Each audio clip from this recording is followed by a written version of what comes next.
മൊബൈലിലൂടെ കണ്ടതും പലരും പറഞ്ഞതെന്നറിഞ്ഞതുമായ പ്രവാസി ആയിരിക്കണമെന്നില്ല നിന്റെ ഭർത്താവ്. അവൻ നിന്നെ അറിയിച്ച സങ്കടങ്ങൾ നീ സങ്കടപ്പെടണ്ട എന്ന് കരുതി അവന്റെ ജീവിതത്തിലെ അനുഭവങ്ങളുടെ പകുതി മാത്രമാണ്. അവന്റെ ഉറക്കത്തെക്കുറിച്ച് നീ അറിഞ്ഞിരുന്നെങ്കിൽ, അവന്റെ ഭക്ഷണത്തെക്കുറിച്ച് നീ അറിഞ്ഞിരുന്നെങ്കിൽ, അവൻ ചെയ്യുന്ന ജോലി നീ കണ്ടിരുന്നെങ്കിൽ അന്നു മുതൽ നിനക്കുറങ്ങാൻ സാധിക്കില്ലായിരുന്നു.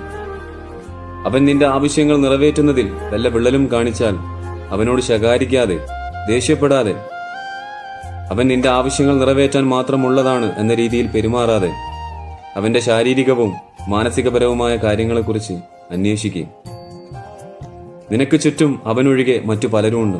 എന്നാൽ അവന് ചുറ്റും അവൻ ആഗ്രഹിക്കുന്നവരെല്ലാം അവന്റെ ഹൃദയത്തിൽ മാത്രമാണ്. അവന്റെ കൈദൂരത്ത് ആരുമില്ല.